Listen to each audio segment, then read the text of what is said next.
You think nobody felt it when you shifted.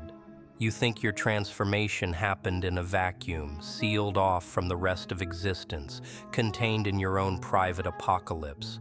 But here's what you don't know. Here's what's going to make your skin crawl and your heart race at the exact same time. While you were tearing yourself apart and rebuilding from nothing, while you were burning every bridge to your old identity, while you were drowning in the silence of your own revolution, something insane happened. A spiritual guide in Brazil, someone who's never seen your photograph, someone who doesn't know your story, someone living in a completely different reality than yours, received a transmission about your soul. Not a fleeting impression, not some random intuition, a full-scale energetic download about what you just became. And what they witnessed in that transmission made them physically recoil and question what kind of seismic shift just ripped through the collective consciousness. You think I'm spinning some fairy tale to inflate your ego for 5 minutes before reality comes crashing back. You think this is motivation disguised as mysticism. But energy doesn't play games, vibration doesn't negotiate. And when someone transforms as savagely as you did, it creates ripples that sensitives on the opposite side of the world can detect without explanation. This guide was doing their normal work, reading the energetic currents, staying receptive to whatever information wanted to come through.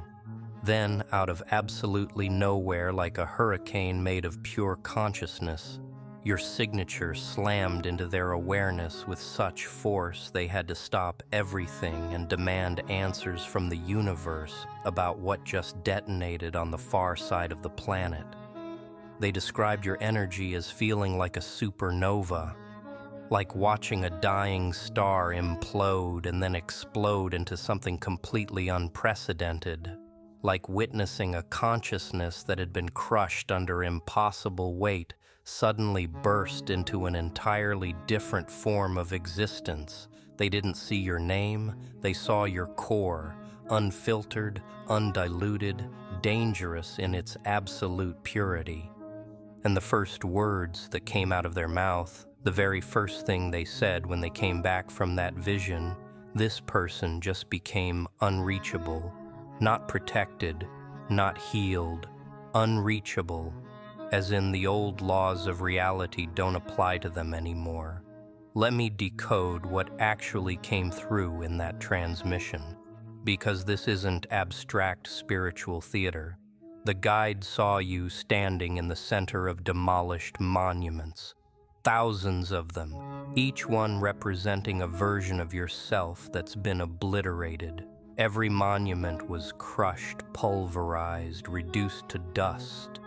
And in the middle of all that devastation stood the present you, not weeping, not explaining, not attempting to reconstruct what died, just standing there with clear eyes, breathing with a steadiness that only arrives after you've descended into every chamber of suffering and refused to make it your home. They saw your former selves scattered like ashes around your feet, all the accommodating fragments, all the terror-soaked pieces, all the parts that used to contort and fracture for other people's comfort, and the current you, the one standing in the wreckage. They said your energy looked like void fire, not darkness as corruption, but darkness as infinite space, unknowable, containing universes that haven't revealed themselves yet. You weren't radiating light. You were collapsing it inward, creating gravitational force so intense that everything else has to orbit around your center. Now here's what made the guide actually feel fear move through their body. They saw the precise moment of your breaking point, the exact instant when something inside you fractured beyond repair. And they said it wasn't explosive, it wasn't theatrical, it was quiet, a quietness so absolute it felt like existence itself paused to witness. They described it as watching someone cease to exist without physically dying. watching a soul release every attachment, every craving, every frantic reach for someone else's approval, and in that release, mutate into something unrecognizable. You didn't elevate, you didn't transcend, you evolved violently. You became a version of yourself that no longer operates within the system you used to serve. The guide said they felt the exact moment you stopped needing, not in a broken way, but in a liberated way. The moment you understood that nothing, absolutely nothing external to you could define your worth anymore. And that understanding, that shift, it released a shock wave so powerful it traveled across continents, jumped dimensional barriers, and crashed into someone's awareness who had zero logical connection to your existence. Want to know what else came through? Because it gets rawer, it gets more visceral.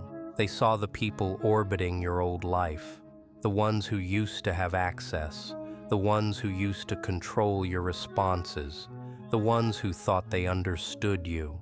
And in the transmission, these people were paralyzed, motionless, staring at the space where you used to exist, grasping for a version of you that's been completely erased.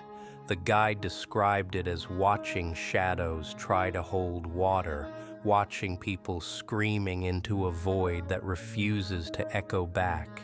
They saw your absence in their lives like a hemorrhage that won't stop, because you weren't just a presence to them, you were a frequency they extracted energy from. Your compassion, your understanding, your infinite capacity to absorb and forgive. They were dependent on it. And when you severed the connection, when you disappeared, when you stopped being accessible for their emotional consumption, it left them in crisis. The guide said they could sense the disorientation emanating from these people. The panic, the way they keep searching for signs, keep hoping you'll revert to who you were.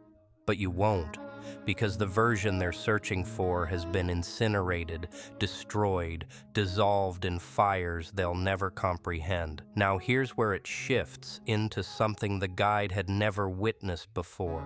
They said your energy started performing an operation they couldn't categorize. It started rewriting reality around you. Not just your story, but the entire mythology everyone else constructed about you. They saw timelines fracturing, they saw perceptions shattering, they saw people who used to overlook you suddenly incapable of removing you from their thoughts. Not because you're pursuing them, but because your frequency transformed so radically that it created an absence, a vacuum where you used to be, and the universe fills vacuums. So now these people, these witnesses, these former manipulators, they're being dragged back to thoughts of you against their conscious will. The guide said it was like watching you become a signal that overrides other people's mental frequencies. You're not attempting to be memorable, but you've become inescapable. You're not seeking recognition, but you've become impossible to dismiss. Your energy is so fundamentally different now that it operates like an infection in the consciousness of anyone who used to know you. Let me tell you what the guide identified as the most disturbing element of the transmission. They saw you isolated, completely alone, and they said your isolation wasn't abandonment. It was dominion. You were occupying a territory that seemed to exist outside conventional reality, outside linear time, outside the social architecture everyone else remains trapped inside. And in that territory, you were constructing something. The guide couldn't identify it precisely, but they said it felt colossal, unshakable, transformative. They described it as watching someone architect a new dimension with nothing but will, using the debris of their destroyed life as raw material. You weren't mending, you weren't recuperating, you were inventing, and the force radiating from this creation was so concentrated, so unwavering, so absolutely certain of itself that the guide said they felt like they were observing someone who discovered the formula, someone who figured out how to exist beyond hunger for validation, beyond addiction to being witnessed, beyond the prison of needing to be comprehended by minds that can't reach that depth. Here's the part that's going to disrupt your understanding. The guide said they attempted to see forward, tried to look ahead and identify where this transformation leads. And you know what they encountered? Void. Not because there's no path, but because your trajectory is so radically divergent from anything currently existing in collective awareness that it has no reference point in their perception. They said it was like trying to name a sensation that has no vocabulary, like trying to communicate an idea that hasn't been conceived yet. Your path forward isn't on any existing map. It's not duplicating any known template. It's not following any success pattern they've observed before. You're generating something that's never existed. And that terrifies the old paradigm, the old hierarchies, the old methods of measuring significance and influence and worth.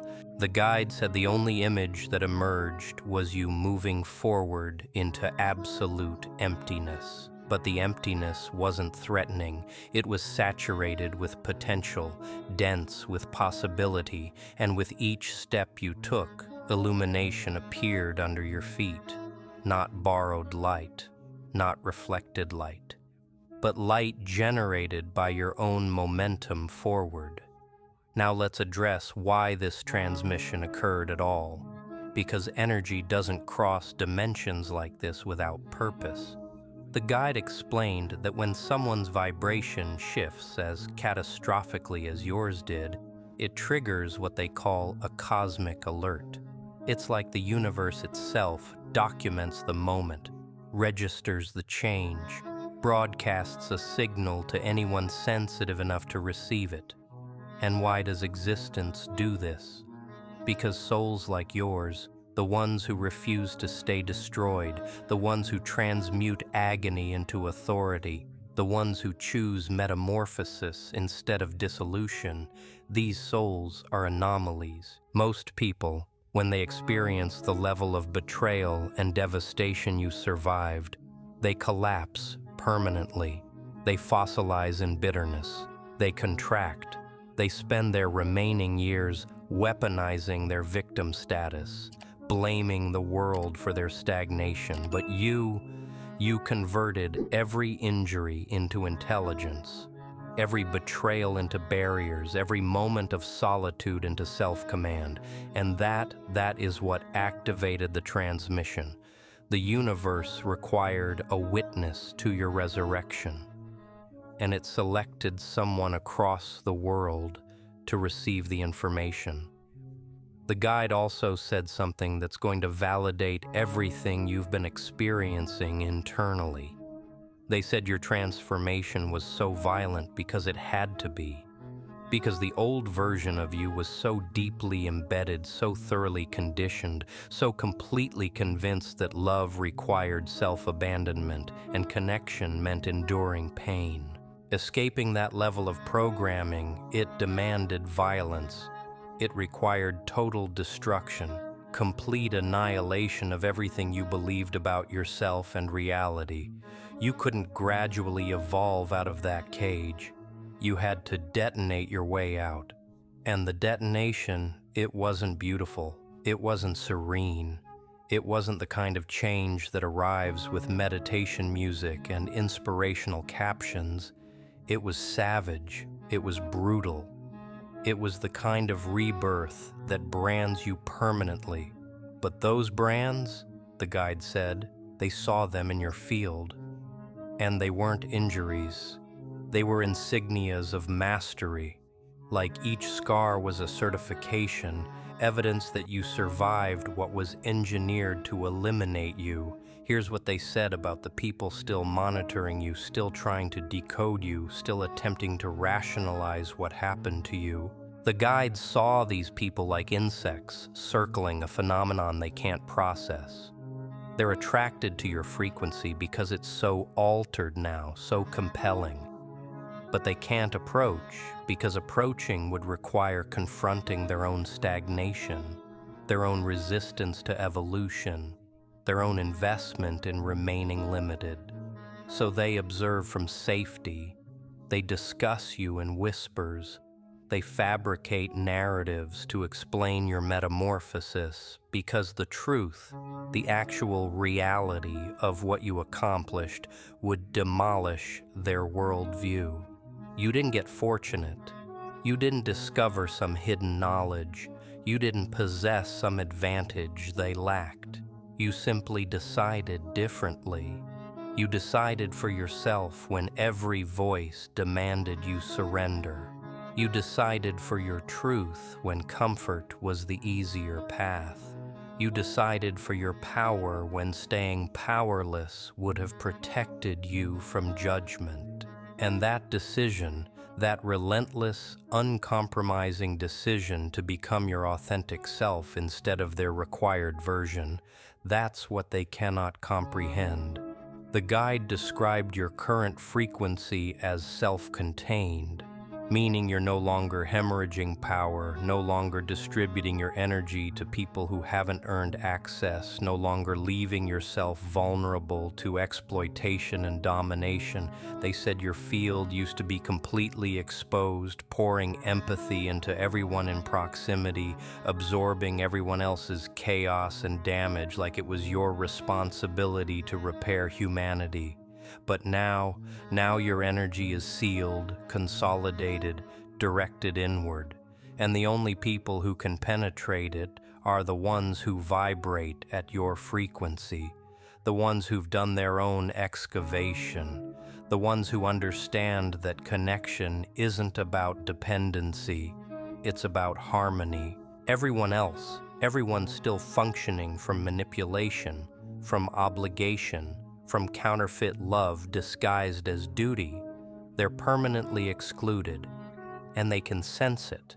The guide said they can feel the barriers rising, and it's destroying them mentally because they're so conditioned to having access to you, and now they're outside a citadel they have no ability to breach. Let me tell you what the guide said about your expression, because this element is critical. They said in the transmission, when you communicated, reality responded. Not symbolically, actually. They described it as observing your words generate distortions in the structure of existence. Like every time you speak your truth now, it carries density, it carries force, it alters the atomic composition of the environment around you. Your voice used to request permission, used to diminish itself, used to apologize for taking up space. But now your voice is law. Not violent, not amplified, but absolute.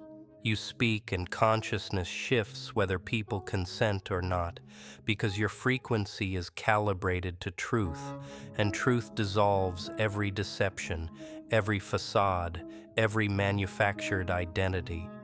The guide said, people are going to start having physiological responses when you speak.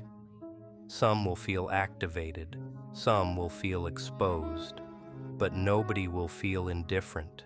Your words have become instruments, not of destruction, but of revelation. Here's what they saw about your future bonds, because you're not designed to walk this path in isolation forever. The guide said they saw people approaching, new people, consciousnesses who match your vibration, who've done their own work, who aren't searching for someone to rescue them or repair them or complete them. These connections aren't emerging from the old world. They're arriving from the new paradigm you're creating. And the quality of these connections, the guide described it as lightning, powerful, but pure. No games, no manipulation, no concealed motives, just absolute resonance, souls recognizing souls, power acknowledging power. But here's the requirement. These connections won't manifest until you're completely finished with the old patterns, until you've fully integrated this new frequency, until you've demonstrated to existence that you won't regress, won't compromise, won't sacrifice your evolution for temporary comfort. The universe is evaluating you right now, observing whether you'll remain faithful to this new identity or whether you'll surrender the moment isolation becomes unbearable. The guide also said something about your purpose that's going to restructure your entire understanding. They said you think your transformation was only for you, only personal rehabilitation, only your private journey. But they saw something else. They saw your frequency shift, generating a template, a blueprint, an energetic map that other people are going to follow without conscious awareness. You're not just healing yourself. You're creating a passage for everyone who follows, everyone who's imprisoned in the same cage you escaped.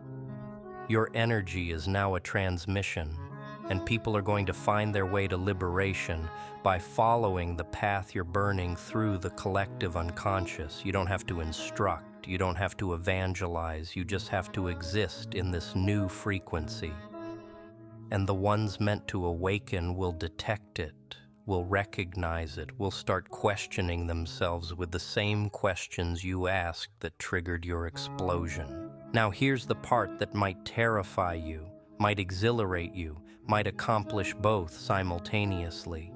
The guide said your transformation was so catastrophic that it attracted attention from forces beyond physical dimension.